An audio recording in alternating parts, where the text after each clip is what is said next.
আল্লাহ পাক বলছেন জলে, জলে মানে পানিতে, এবং স্থলে মানে এই যে জমিনে, জলে এবং স্থলে যত বিপর্যয়, অরাজকতা, এই যে আপনারা দেখছেন ফাসাদ ফিতনা যে ছড়িয়ে পড়ছে, এগুলো মানুষের হাতের কামাই, মানুষের হাতের কামাই। বনভূমি উজাড় করেছে কে? জিন না মানুষ? বলেন। এই পরিবেশ নষ্ট করেছে কে? জিন না মানুষ? বলেন। খাবারে ভেজাল দিয়েছে কে? জিন না মানুষ? অর্থনীতির মধ্যে সুদকে ঢুকিয়েছে জিন না মানুষ? এই বেহাত বেপরদামি জেনা মাদক কে ছড়িয়েছে? জিন না মানুষ? নামাজ কালাম ছেড়ে দিয়ে পাবজি ফ্রি ফায়ার নিয়ে কে পড়ে আছে? জিন না মানুষ? বলেন। জিন না মানুষ? আল্লাহর বিধান বাদ দিয়ে শয়তানের বিধান চালু করেছে কে? জিন না মানুষ? যহরাল ফাসাদু ফিল বাররি ওয়াল বাহরি বিমা কাসাবাত আইদিন নাস। জলে স্থলে যত বিপর্যয়, অরাজকতা, সমস্যা, এগুলো মানুষের হাতের কামাই। বলুন নাউজুবিল্লাহ। আমরা যা করব তাই পাবো। আমরা যা করব তাই। মাদক খাচ্ছেন আপনি, আপনাকে ফল ভোগ করতে হবে। সুদ খাচ্ছেন আপনি, আপনাকেই ফল ভোগ করতে হবে। এই বেহায়ের মতো মেয়েরা চলছে, ওকেই দেখবেন ফল ভোগ করতে হবে। মেয়ের সাথে হারাম সম্পর্ক করছেন, আপনাকে ফল ভোগ করতে হবে। যে যে পাপ করবে তাকে তার ফল ভোগ করতেই হবে। আল্লাহ পাক আমাদেরকে হেফাজত করেন, মাফ করেন, আমিন। তাহলে মানুষের একটা ক্ষতি পেলাম, ইহকালীন ক্ষতি। কি ক্ষতি ভাই? আর 2 নাম্বার হচ্ছে পরকালীন ক্ষতি। পরকালীন ক্ষতি কেমন এবার বোঝেন। এই যে আমরা নিশ্চিন্তে ঘুমাই, সারা জীবন 30, 40, 50 বছর নিশ্চিন্তে কাটাচ্ছি, কোনো ফিকির নাই, নিজের পরিবারের, সমাজের, রাষ্ট্রের, উম্মার কোনো ফিকির নাই, অথচ এই মানুষের সামনে অপেক্ষা করছে মৃত্যু। জি, আজকে থেকে 100 বছর পরে আমাদের মধ্যে কেউ থাকবে না পৃথিবীতে, এটাই সত্য। তারপরে আছে কবরের সওয়াল জবাব, তারপরে মিজান, এই পুলসিরাত, পুনরুত্থান, জান্নাত জাহান্নাম, এগুলো আমাদের সামনে অপেক্ষা করছে। আর সেই মানুষ নিশ্চিন্তে বসে বসে মেয়ের সাথে টাঙ্কি মারে। সেই মানুষ বাইক নিয়ে একটা মেয়েকে নিয়ে ঘুরছে। সেই মেয়ে একটা ছেলের সাথে চটপটি ফুচকা খায়।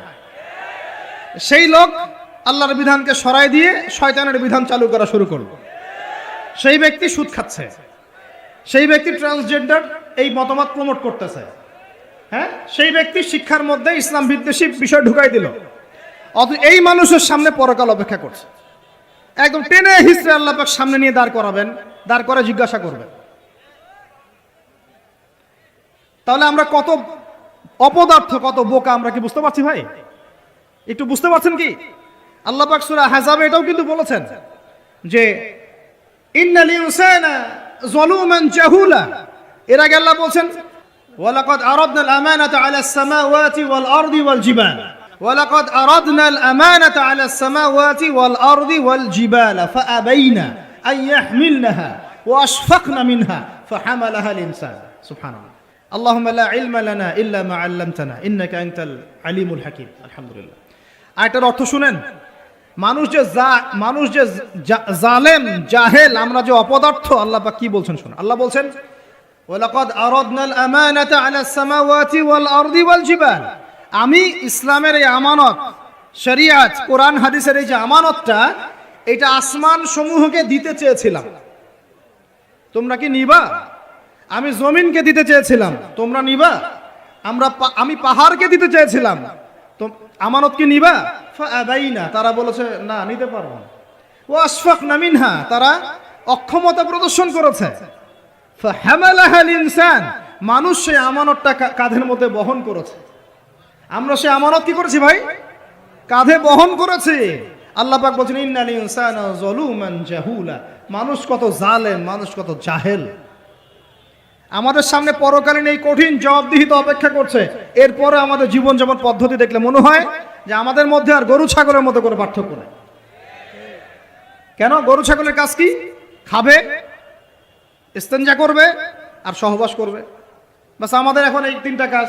কি খাবো, আর কোন টাইলস ফিটিং বাসায় পায়খানা করব, আর কতগুলো বাচ্চা পয়দা করতে পারি, বাস, দ্যাটস অল। এর বাইরে আমাদের চিন্তা কোথায়? সময়ের কসম বুঝতে পারলেন? ইন্নাল ইনসানা লাফি খুসর বুঝতে পারলেন? আচ্ছা, আল্লাহ পাক এবার আমাদেরকে বলছেন আচ্ছা ঠিক আছে, 4টা গুণ অর্জন করো। কয়টা ভাই? একটু বসেন, সবর করেন। আমরা অনেক লম্বা আলোচনা করব না, আমরা বুঝতে পারছি রাত অনেক গভীর হচ্ছে। আমরা সংক্ষিপ্ত করব ইনশাআল্লাহ। আমার সাথে বলেন কয়টা গুণ অর্জন করব? আল্লাহ পাক বলছেন এই 4টা গুণ যারা অর্জন করবে তারা ওই ক্ষতি থেকে বেঁচে থাকবে ইনশাআল্লাহ। সুবহানাল্লাহ। দুনিয়াতেও তারা সফল হবে, পরকালেও সফল হবে ইনশাআল্লাহ। আল্লাহ বলছেন ইল্লাল্লাযীনা আমানু, তারা নয় যারা এক ঈমান এনেছে, তারা ক্ষতির মধ্যে নাই, যারা ঈমান এনেছে। 2 ওয়া আমিলুস সলিহাত, সৎ আমল সম্পাদন করেছে। কি আমল? সৎ আমল। তারপরে ওয়া তাওয়াসাউ বিল হক, পরস্পরকে সত্যের উপদেশ দিয়েছে। কিসের উপদেশ? সত্যের। 4 ওয়া তাওয়াসাউ বিস সবর, এবং পরস্পরকে ধৈর্যের উপদেশ দিয়েছে। কয়টা বললাম বলেন তো ভাই? আমার সাথে বলেন। 1 নাম্বার কি? যারা, আপনারা কি হাসি তামাশা করতে আসছেন এখানে? এটা ক্লাসের মতো মনে করেন, এটা একটা ক্লাসের মতো মনে করেন। ট্রেডিশনাল ওয়াজ মাহফিল বাদ দেন, ওই সুর গল্প কেচ্চা কাহিনী বন্ধ করেন, কিছু শিখেন। 4টা গুণাবলী অর্জন করলে ক্ষতি থেকে বাঁচতে পারবো, অন্যথায় কোনো সুযোগ নাই। যত বড় ফকিহ হন, আলেম হন, মুহাদ্দিস হন, মুফাসসির হন, পলিটিক্যাল নেতা হন, কোনো লাভ নাই, কিচ্ছু হবে না পরকালে, একদম নাজাতের রাস্তা বন্ধ যদি 4টা গুণাবলী অর্জন না করতে পারি। কয়টা ভাই? 1 নাম্বার ইল্লাল্লাযীনা আমানু, যারা ঈমানদার হয়েছে। 1 নাম্বার কি? ঈমানদার হয়েছে, পাক্কা ঈমানদার হয়েছে। 2 নাম্বার ওয়া আমিলুস সলিহাত, সৎ আমল করেছে। কি আমল? ওয়া তাওয়াসাউ বিল হক, হকের দাওয়াত দিয়েছে। কিসের দাওয়াত? 4 নাম্বার ওয়া তাওয়াসাউ বিস সবর, ধৈর্যের দাওয়াত দিয়েছে, ধৈর্যের উপদেশ। কিসের উপদেশ?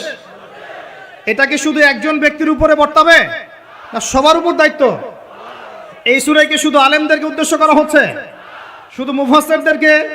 শুধু মুহাদ্দিসদেরকে? শুধু বক্তাদেরকে? নাকি সবাইকে? এই সবাই মিলে যখন এই 4টা গুণাবলী অর্জন করবেন, দেখবেন ইনশাআল্লাহ দুনিয়াতেও বিজয় আমাদের, পরকালে আমাদের ইনশাআল্লাহ। এবার একটু ব্যাখ্যা করি সংক্ষিপ্ত করে। ঈমান মানে কি? ঈমান অর্থ কি? বিশ্বাস। ঈমানের পিলার কয়টা? ঈমানের স্তম্ভ পিলার কয়টা? বলেন 6টা। কয়টা?